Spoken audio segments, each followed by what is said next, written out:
Hello students, welcome to the Sapna's homeschooling YouTube channel. नमस्कार विद्यार्थ्यांनो, आज मी तुम्हाला फ्रॉम द सेल्फिश जायंट या लेसनचा मराठी अनुवाद सांगणार आहे. तुम्हाला गोष्टी ऐकायला किंवा वाचायला आवडतात का? मला प्रचंड आवडतात. तुम्हाला आवडत असेल तर तुम्ही अशी कोणती गोष्ट आहे का की जी वाचली आणि तुमच्या खूप लक्षात राहिली आहे किंवा तुम्हाला खूप आवडली आहे? तर तुम्हाला आमच्यासोबत शेअर करायचं असेल तर तुम्ही कमेंट करू शकता. मलाही ऐकायला आवडेल की तुम्ही अशी कोणती गोष्ट ऐकली आहे किंवा वाचली जी तुम्हाला खूप आवडली आहे. तर फ्रॉम द सेल्फिश जायंट, तर इथे आपण बघतोय की हा एक असा राक्षस आहे, त्याचं चित्र दिसतंय, पुढे मुलं दिसत आहेत, काहीतरी इंटरेस्टिंग आहे. ते काय इंटरेस्टिंग आहे याची सुरुवात करूया. माझ्यासोबत रीड पण करा म्हणजे तुम्हाला वाचायचं कसं हे सुद्धा कळेल. त्यापूर्वी जर तुम्ही नवीन असाल चॅनलला तर पटापट हा चॅनल सबस्क्राईब करा, बेल आयकन दाबा म्हणजे तुम्हाला सगळे नोटिफिकेशन तुमच्या मोबाईलवर सर्वात प्रथम मिळतील. आणि मी आहे सपना टीचर, मी पुणे जिल्ह्यातनं आहे. तुम्ही कोणत्या भागातनं माझा व्हिडिओ बघताय मला नक्की कळवा. Every afternoon as they were coming from school, म्हणजे प्रत्येक दुपारी ते शाळेतनं घरी यायचे किंवा ते शाळेतनं यायचे. The children use to go and play in the giant's garden, म्हणजे त्या राक्षसाच्या म्हणा किंवा भीमकाय माणसाच्या म्हणा त्या बागेमध्ये ती मुलं जायची. It was a large lovely garden with soft green grass. असं डोळ्यासमोर एक चित्र आणा. एक अशी इतकी सुंदर बाग आहे, गार्डन आहे की जिथे हिरवं गवत पसरलेलं आहे. Here and there over the grass stood beautiful flowers like stars and there were 12 peach trees that in the springtime broke out into delicate blossoms of pink and pearl and in the autumn bore rich fruit. आता हा जो season आहे ऑटमचा, त्या काळामध्ये ते वर्णन केलेलं आहे बागेचं. किती सुंदर दिसते बाग. तुम्हाला ह्या वर्णनासारखं मी एक चित्र दाखवते. ते चित्र बघितल्यावर तुमच्या जास्त लक्षात येईल की पीचची झाडं कशी असतात किंवा त्या झाडांवरती आलेली फुलं कशी दिसत आहेत किंवा तिथली जी बागेतली जी फुलं आहेत स्टार शेप म्हणजे चांदण्यांच्या आकारांची, आणि तिथे 12 पीचची झाडं आहेत. आपण परदेशातली स्टोरी ऐकतोय ना, तिथे पीच या फळाची झाडं आहेत. आणि स्प्रिंग टाइम मध्ये कशी ती सुंदर अशी बहरलेली झाडं असतात. त्याचा रंग पण गुलाबी मोती कलरचा असतो. And in the autumn bore rich fruit, the bird sat on the trees and sang so sweetly that the children used to stop their games in order to listen to them. म्हणजे की जेव्हा ते पक्षी त्या झाडांवर बसलेले पक्षी गाणं गायला लागतात तेव्हा मुलं सगळं भान विसरून त्यांचा खेळ सोडून ते ऐकतात. इतके सुंदर ते पक्षी गात असतात. How happy we are they cry to each other. ते म्हणत असतात आम्ही किती आनंदी आहोत असं ते एकमेकांना ओरडून सांगत असतात. One day the giant came back, आणि एके दिवशी तो राक्षस, तो महाकाय माणूस परत येतो. He had been to visit his friend the Cornish ogre and had stayed with him for 7 years. म्हणजे तो जो राक्षस होता ना, तो त्याच्या मित्राला भेटायला गेला होता आणि तिथे तो 7 वर्ष राहिला. After the 7 years he determined to return his own castle. म्हणजे 7 वर्षांनी त्याच्या लक्षात आलं की आता आपण आपल्या घरी परतायला पाहिजे. कॅसल म्हणजे आपण आपल्या महालात, राजवाड्यात परतायला पाहिजे. When he arrived, म्हणजे तो परतला, he saw the children playing in the garden. तो बघतो की त्या बागेमध्ये मुलं खेळतायत. What are you doing here? म्हणजे तसा ओरडून दरडावून बोलतो, तुम्ही काय करता इथे? He cried in a very gruff voice and the children ran away. त्याचा आवाज एकदम कसा होता, त्याचा ग्रफ व्हॉइस, वृक्षपणे. ग्रफचा अर्थ आहे वृक्ष आवाजात तो बोलला की तुम्ही इथे काय करताय. And the children ran away. मुलं पळून गेली, पटापट घाबरून पळून गेली. My own garden is my own garden. हे माझं गार्डन आहे, माझी बाग आहे ही. Said the giant. Anyone can understand that. जरा लक्षात ठेवा सगळ्यांनी, हे माझी बाग आहे ही. And I will allow nobody to play in it but myself. माझ्याशिवाय या बागेमध्ये कुणी खेळणार नाही असं तो सगळ्यांना सांगतो ओरडून. So he built a high wall all around it. आणि मग तो काय करतो माहिती का, त्याच्या बागेभोवती मोठी भिंत बांधतो. And put up a notice board. आणि त्याच्यावरती एक सूचना फलक लावतो. आणि त्याच्यावर काय लिहितो माहिती का, trespassers will be prosecuted. Trespassers म्हणजे घुसखोर, प्रॉसिक्युटेड म्हणजे जर कुणी घुसखोर इथे आले तर त्यांच्यावर खटला भरण्यात येईल असं त्यांनी स्पष्टपणे तिथे सूचना लिहिली होती. He was a very selfish giant. आणि तो कसा होता? तो प्रचंड स्वार्थी असा राक्षस होता. म्हणून ते त्याला सेल्फिश जायंट म्हटलंय ना स्टोरीमध्ये. कसं दिसतंय बघा मुलांपुढे. The poor children had now nowhere to play. आणि त्या गरीब बिचारा मुलांना दुसरीकडे खेळायला कुठेच जागा नव्हती. They try to play on the road. आणि ते रस्त्यावर खेळायचा प्रयत्न करायचे. But the road was very dusty and full of hard stones. आणि त्या रस्ता धुळीनं माखलेला आणि सगळीकडे असा टोकेरी किंवा कठीण दगडांचा होता. And they did not like it. आणि मुलांना नव्हतं आवडत ना, त्यांना मऊ गवतावर खेळायची सवय होती. They used to wander around the high walls when their lessons were over. त्यांचा अभ्यास करून झाला की ते त्या उंच भिंतींच्या कडेने रेंगाळायचे, फिरायचे की कुठे काही जागा आहे का आतमध्ये जायला. And talk about the beautiful garden inside. आणि त्या सुंदर गार्डन बद्दल बोलत राहायचे एकमेकांसोबत. How happy we were. ते म्हणायचे की आपण किती जास्त आनंदी होतो. Then the spring come. आता कोणता ऋतू आलाय माहिती का? स्प्रिंग आलेला आहे. स्प्रिंगचा अर्थ आहे म्हणजे वसंत ऋतूचं आगमन झालेलं आहे. And all over the country there were little blossoms and little birds.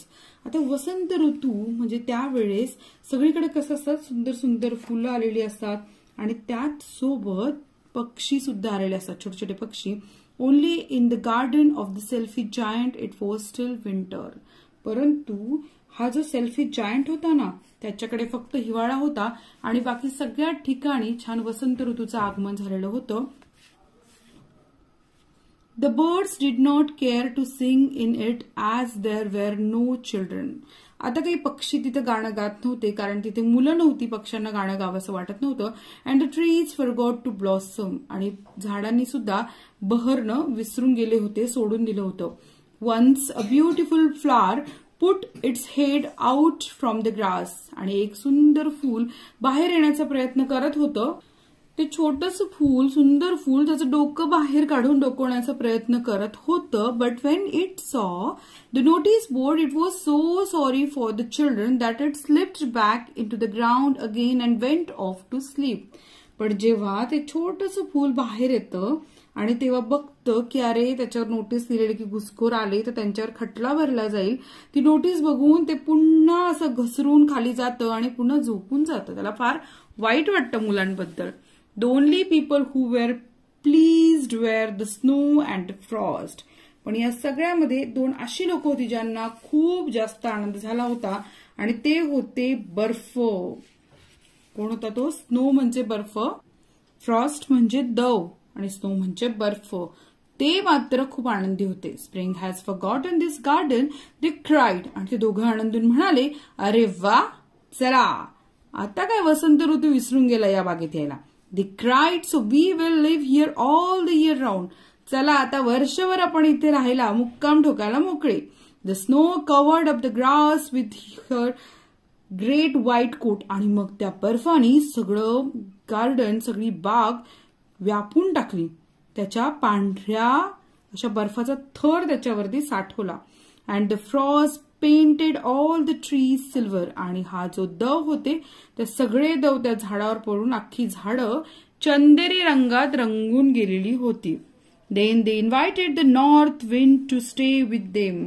आता त्यांनी नॉर्थ विंड म्हणजे उत्तरेकडचं जे वारं होतं त्या वाऱ्याला त्यांनी आमंत्रण दिलं to stay with them. And he came. He was wrapped in furs and he rode all day about the garden and blew the chimney pots down. हे वारं काही साधं सुद्धा नव्हतं. हे असं गर्जना करणारं, जोरात वाहणारं असं वारं होतं.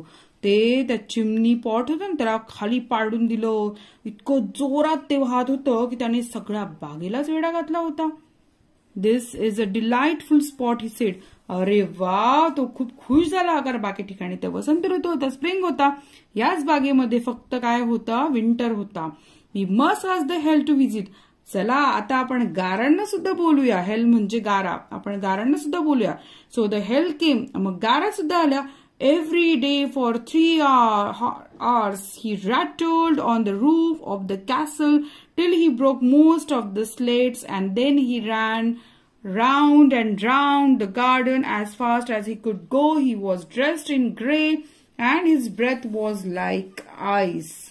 आता जो रॅटल म्हणजे काय माहिती का, बडबडणे किंवा आवाज करणे. व्हिजिट करायला आणि मग काय होतं, रोज 3 तास त्या वारं व्हायचं, मग ते बर्फ गारा पडायच्या, ते दव पडायचं आणि त्याच्यामुळे सगळीकडे त्याचे इतकं नुकसान व्हायला लागलं त्याच्या गार्डनचं. आणि त्याच सोबत it till he broke most of the slates and then he ran round. तो काय करायला लागला, मग त्या मोठ्या मोठ्या टपोऱ्या गारा पडल्यामुळे, हेल पडल्यामुळे काय झालं लागलं, त्या स्लेट्स तुटायला लागल्या. आणि त्याच्या पुढे काय व्हायला लागलं, he was dress in grey and his breath was like ice. आणि तो जो होता, तो जो वारा होता, त्याचा कसा ड्रेस होता, एकदम ग्रेश कलर. आणि त्याचा जो श्वास होता तो कसा होता, बर्फासारखा थंड होता. I cannot understand Y the spring is so let is coming at sed the selfie giant. मला कळत नाही वसंत ऋतू का नाही आला अजून, असा जायंट म्हणतोय. As he sat at the window and looked out his cold white garden. तो त्याच्या बर्फाने व्यापलेल्या गार्डनकडे बघत म्हणतो, अजून वसंत ऋतू कसा नाही आला. I hope there will be a change in the weather. मला असं आशा करतो की कुठेतरी या ऋतूमध्ये बदल होईल. But the spring never came nor the summer. पण तिथे वसंत ऋतू आला नाही किंवा उन्हाळा सुद्धा आला नाही. The autumn gave golden fruit to every garden. आणि आता ऑटमनी काय केलेलं आहे, ऑटम म्हणजे काय माहिती का, आता आपल्याकडे कसे उन्हाळा, हिवाळा, पावसाळा ऋतू असतात, तर उन्हाळा आणि हिवाळ्याच्या मधला जो ऋतू असतो ना त्याला ऑटम असं म्हणतात. तर हा ऑटमनी सगळ्यांना फळं दिलेली आहेत, प्रत्येक गार्डनला. But to the giant's garden she gave none. पण तिनं काही दिलं, जायंटच्या गार्डनला काही दिलं नाही. He is too selfish she said, so it was always winter there. ती म्हणते की हा खूप स्वार्थी आहे, याच्या गार्डनमध्ये कायमच हिवाळाच राहणार. And north wind and the hail and the snow danced about through the trees. आणि मग काय, ते उत्तरेकडचं वारं, तो गारा आणि तो बर्फ सगळे नृत्य करतात झाडांमधनं, मज्जा करतात.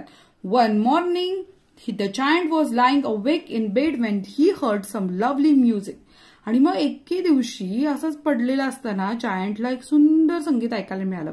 It sounded so sweet to his ears that he thought it must be the king's musicians passing by. मग तो ना खूप सुंदर संगीत ऐकतो आणि त्याला वाटतं की राजाचे संगीतचे लोक, जे गाणं गाणारे लोक आहेत, ती इथून नक्की चाललेली असतात. It was really only a little Lynette singing outside his window. पण खरं तर एक छोटासा गाणारा पक्षी त्याच्या खिडकीच्या बाहेर गात असतो. But it was so long since he had heard a bird sing in his garden that it seem to him to be the most beautiful music in the world. त्यांनी खूप काळ त्याच्या गार्डनमध्ये किंवा त्याच्या भोवती कुठलंही गाणं न ऐकल्यामुळे खूप मोठा काळ लोटलेला होता आणि त्याला ते गाणं इतकं सुंदर वाटलेलं होतं, त्याला जगातलं सगळ्यात सुंदर संगीत वाटलं होतं. Then the hail stopped dancing over his head. आता त्या गारांनी नाचणं थांबवलं होतं. And the north wind ceased roaring and delicious perfume came to him through the open casement. आता काय झालं माहिती का, ते उत्तरेकडचं वारं, नॉर्थ विंड सुद्धा वाहणं थांबलंय आणि त्याला एक सुगंध यायला लागलाय. I believe the spring has come at last. अरे आला, वसंत ऋतू आला, असं तो म्हणतो, sed the giant. And he jumped out of bed and looked out. आता तो आहे ना पटकन उडी मारतो, टुनकन उडी मारतो आणि बाहेर जाऊन बघतो. What did he see. मग तो बघतो तर काय, he saw most wonderful site. आणि त्याने इतकं सुंदर दृश्य बघितलं. Through a little hole in the wall the children had crept in.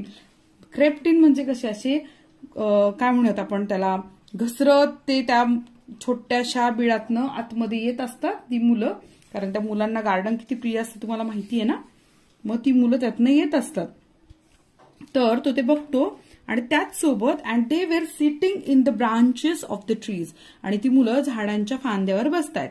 In every tree that he could see there was a little child and the tree were so glad to have the children back again that they had covered themselves with blossoms.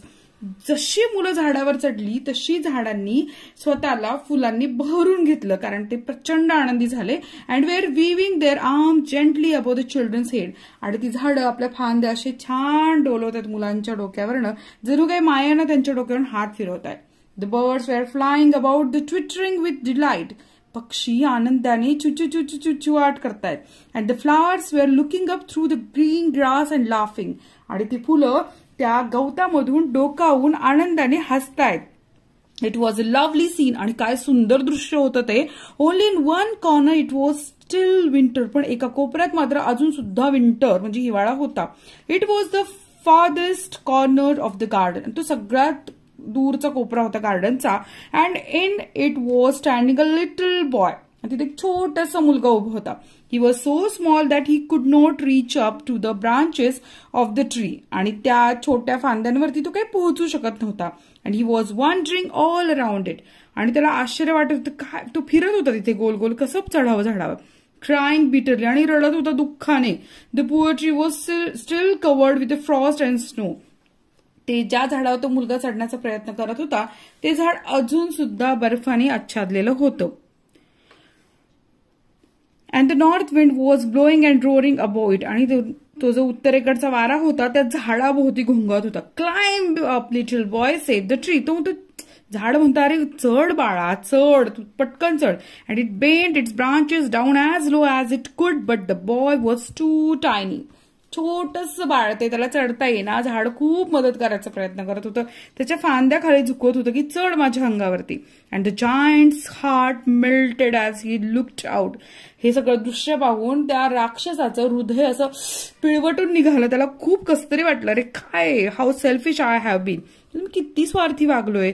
He said now I know why the spring would not come here. आत्ता मला कळालं की वसंत ऋतू माझ्या बागेमध्ये का नव्हता आला. I will put. किती सुंदर दिसतंय ना हे चित्र. I will put that little boy on the top of the tree and then I will knock down the ball. तर पहिलं मी त्या मुलाला झाडावरती चढवतो आणि मग मात्र ही भिंत मी पाडून टाकतो. And my garden shall be the children's playground for ever. आणि माझी ही बाग कायमच मुलांसाठी त्यांचं खेळण्याचं ठिकाण होईल किंवा त्यांचं खेळण्याचं मैदान होईल. He was really very sorry for what he had done. त्याला खूप वाईट वाटतं की आपण किती चुकीचं वागलो. So he crept down stairs and open the front door quite softly. तो पटकन वळतो खाली वागतो आणि ते गेट उघडतो. समोरचं गेट जे बंद केलं त्याने ते उघडतो.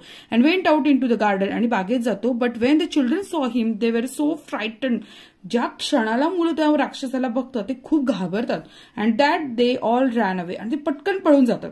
And the garden became winter again. परत ती बाग काय होते हिवाळ्यामध्ये रूपांतरित होते. सगळीकडे बर्फ पसरायला लागतं. Only the little boy did not run for his eyes were so full of tears. फक्त ते छोटंसं बाळ काही पळून गेलं नव्हतं कारण त्याचे डोळे सगळे अश्रूंनी भरले होते. त्याला काही दिसलाच नाही तो राक्षस. That he did not see the giant coming. And then the giant stole up behind him and took him gently in his hand. मग तो त्याच्या मागे उभा राहतो आणि त्याला अगदी अलगद झाडावर ठेवतो.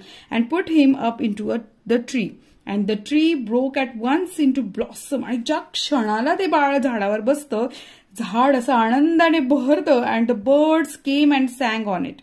And the little boy stretched out his 2 arms and flung them around the giant snake. आणि ते बाळ इतकं खुश होतं की त्या राक्षसाला असं मिठी कवटाळतं त्याच्या मानेला कवटाळतं. And flung them around the giant snake and kissed him. आणि त्याची पप्पी घेतं. And the other children, when they saw the giant was not wicked any longer. जेव्हा बाकी मुलांना कळतं की आता काही राक्षस वाईट किंवा दुष्ट राहिला नाही. विकेड म्हणजे दुष्ट. came running back and with them came the spring. आणि जशी मुलं येतात तसा वसंत ऋतू परत येतो. It is your garden now little children, said the giant. तो म्हणतो अरे बाळांनो आता ही तुमची बाग झाली. And he took a great axe and knocked down the wall. आणि तो एक मोठी कुऱ्हाड घेतो आणि ती भिंत पाडून टाकतो. And when the people were going to market at 12 o'clock, they found the giant playing with the children in the most beautiful garden they had ever seen. आणि जेव्हा लोक दुपारच्या वेळेला बाहेर पडलेली असतात तेव्हा ते बघतात की सगळ्यात सुंदर बागेमध्ये तो राक्षस मुलांसोबत खेळतोय. From the selfish giant by Oscar Wilde. अप्रतिम लेखक आहेत ऑस्कर वाइल्ड यांची खूप सुंदर पुस्तक आहेत. सगळे अॅनिमल फार्म आहे. अप्रतिम येते. तुमच्यापैकी कोणी वाचले की नाही माहित नाही पण नसेल वाचलं तर वाचा आणि कोणी वाचलं असेल तर शेअर करा. ही गोष्ट इथेच संपली आहे. तुम्हाला व्हिडिओ आवडला असेल तर नक्की या व्हिडिओला लाईक करा, चॅनलला सबस्क्राईब करा आणि मला तुमच्या कमेंटचे फार वाट बघते मी की तुम्हाला आवडला असेल तर सांगा कमेंट करून, नसेल आवडलं तरी कमेंट करून सांगा, काही हरकत नाहीये. की तुम्हाला कुठला व्हिडिओ हवा असेल तरी कमेंट करू शकता. भेटत नेक्स्ट व्हिडिओमध्ये. धन्यवाद. Good night.